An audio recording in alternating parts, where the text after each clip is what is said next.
tough and they're really rough and nothing's working, but there's something inside of you that says, I just have to follow that because you don't know who you're going to meet. Welcome to the Binge on Self-Love podcast. My name is Anna, but you can call me Anshi, and thank you so much for tuning in. Binge on Self-Love podcast is about navigating binge eating disorder struggles, disordered eating, and negative body image. Although I share my personal experience with having a negative body image, eating disorders, and I do uncover bits of my personal story, this podcast is not as much about me as it is about you. Beautiful human beings who struggle, who fight, who grow, and who evolve every single day. This podcast is for anyone who wants to feel supported on their recovery journey and simply for anyone who's trying to improve their relationship with themselves. I believe together we can turn something so negative, such as binge eating, into something more positive and hopefully go from binging on food and self-hatred to binging on self-love. Subscribe to the Binge on Self-Love podcast on your favorite platform and tune in every Tuesday for a new episode. But there's something inside of you that says, I just have to follow that because you don't know who you're going to meet. Disclaimer: Binge on Self-Love podcast is intended for informational purposes only. It doesn't provide professional medical advice and it is not a substitute for diagnosis or treatment. In this podcast, we cover the topic of eating disorders, so if you find this topic triggering, it may be better for you not to listen to this podcast. Always make sure to put your mental health first. Hello everyone, welcome to the Binge on Self-Love podcast. My name is Anna, but you can call me Anshi, and I hope you are doing well. I am back with another Binge on Self-Love podcast episode.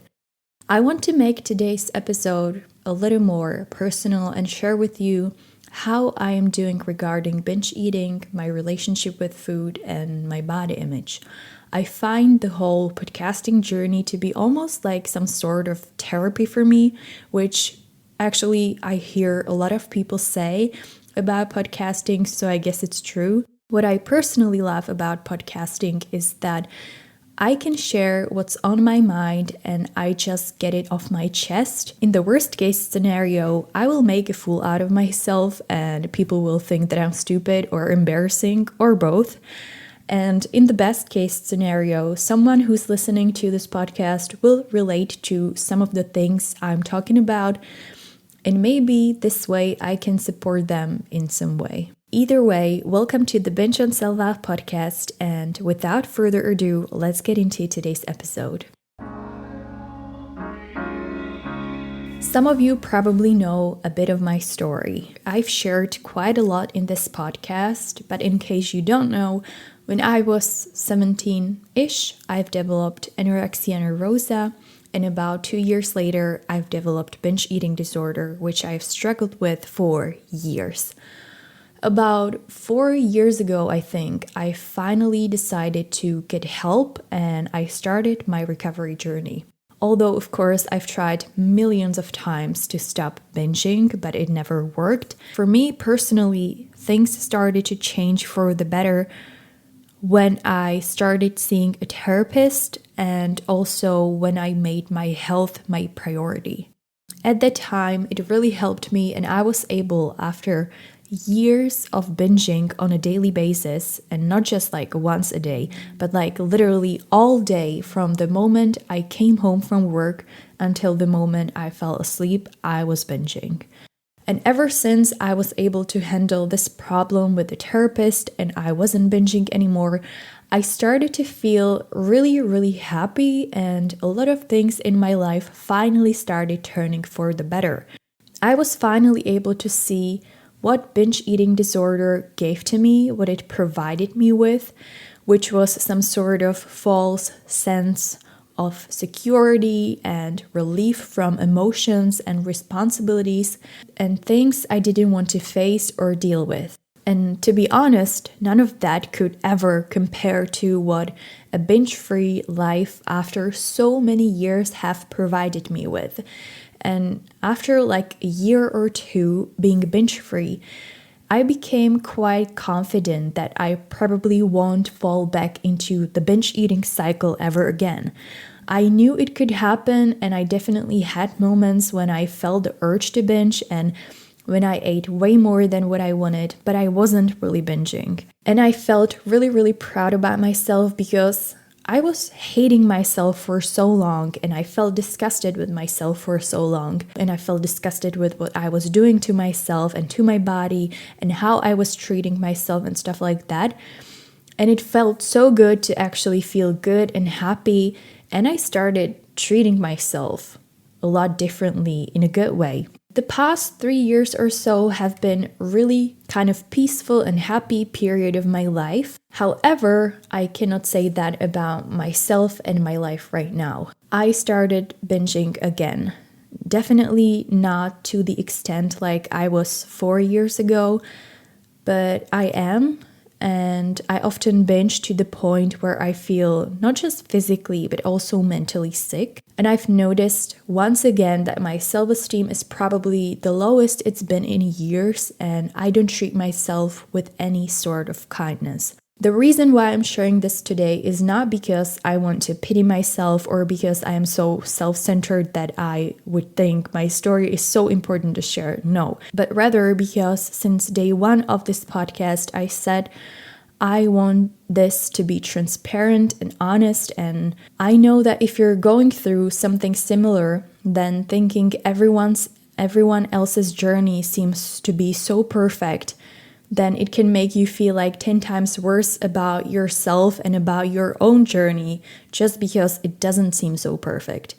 So I wanted to make this episode and share with you that nothing is ever perfect. There are a few things I've noticed that are very different from the time when I was stuck in binge eating back in the day. This time, I do realize what binge eating disorder offers me, and I do realize that it doesn't even come close to what life without binge eating disorder has to offer, or without an eating disorder in general it has to offer, which makes it in some ways even more difficult for me to accept that this is what's happening right now in my life again. But this time I know I don't want binge eating disorder in my life. And I know that any kind of apparent relief or satisfaction the food may give me, that it's all just temporary. And when the binge is over, everything is even worse than it was before. The eating disorder and the binge eating disorder specifically makes you believe that if you binge on all that food, all of your troubles and feelings and anxiety and stress and everything that makes you feel uncomfortable will be gone. But it's never really gone. It's only suppressed for a little while, postponed for a few moments later, but it's never gone. An eating disorder can never ever solve any of your problems because it is the problem. I would now like to stop for a little while and maybe explain why I think the binge eating disorder or binge eating habit has returned into my life. Just to clarify, this is not supposed to be an excuse or whatever. It's just me looking back, trying to notice if there's anything specifically that maybe contribute to it, or is there anything I could have done differently, something that I should keep in my mind for the future. A year and a few months ago, me and my partner have decided to move to a different city. And for the past 24 years, I've lived in one city, in the same house, on the same street, going to the same places pretty much every single day. So it was a big change for me, but I think in a positive way. But at the same time, it was a lot of the unknown, and it caused me quite a lot of anxiety. Because I'm the exact opposite of an adventurous, thrill-seeking person. I like my stereotypes a lot. I love my routines. And leaving your home, moving to a city of 1 million people when you've been used to living in a really small city is a big change. I've also quit my job and I started the job seeking process, which again was really stressful for me because I have zero confidence and I don't believe in my abilities. And job interview itself is all about selling what you got, and I don't know how to do that. So it was a lot of changes at once. a new apartment, a new city, a new job, new routines, no familiar people except my boyfriend around. And I think it was right after we moved last year, in the beginning of summer, when I've noticed I was reaching out for food more and more. And the well-known thoughts of, hey, why don't you stop in the grocery store on your way home and buy all of those things you're craving all day?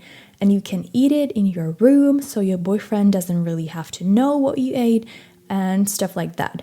And throughout the last year, I think it was kind of a back and forth with binge eating. I became really unhappy about a lot of things in my life, and I started to disrespect myself in a lot of ways, and I treated myself badly, and I started procrastinating again, and I started avoiding responsibilities again and all that stuff. And during the winter, a lot of things in my personal life have happened, but I'm not going to talk about that really because I feel like it's not really my story to tell.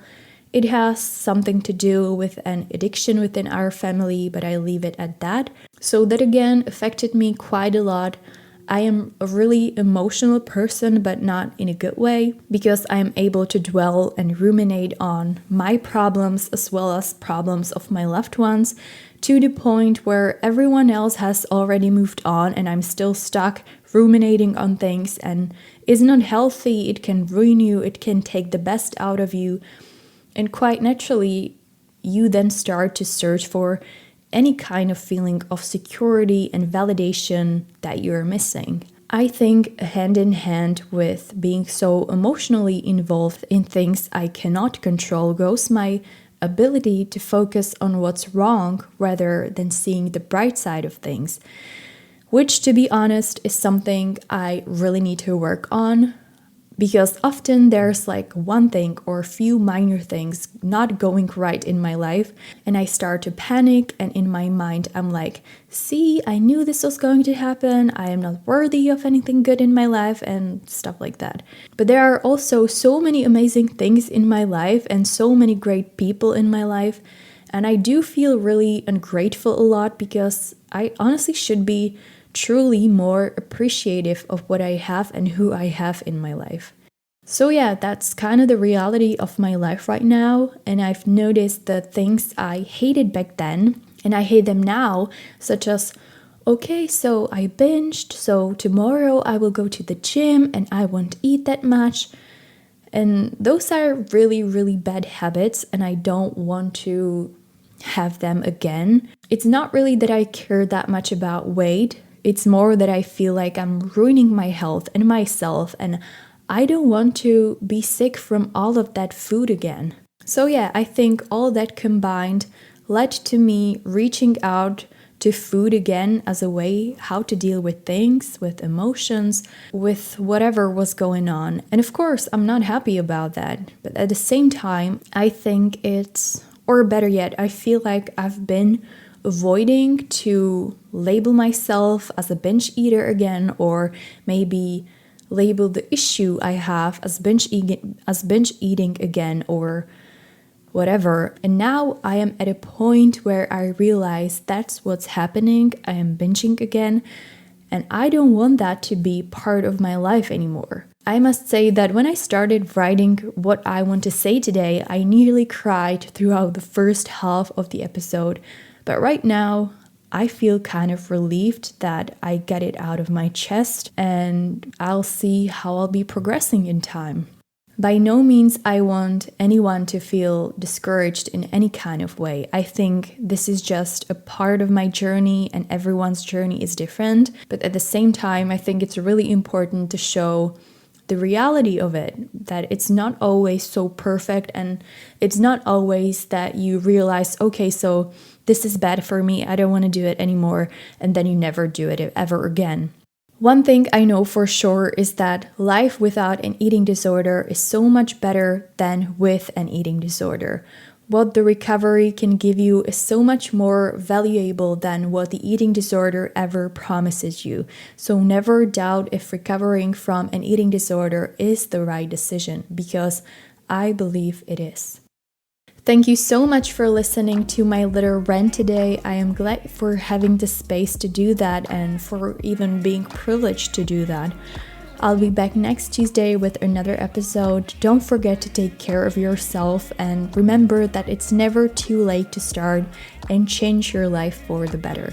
Take care and talk to you soon. Bye.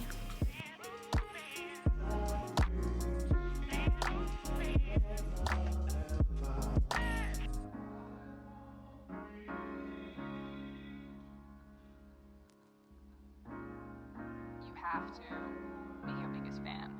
And when things are really tough and they're really rough and nothing's working, but there's something inside of you that says, I just have to follow that. Because you don't know who you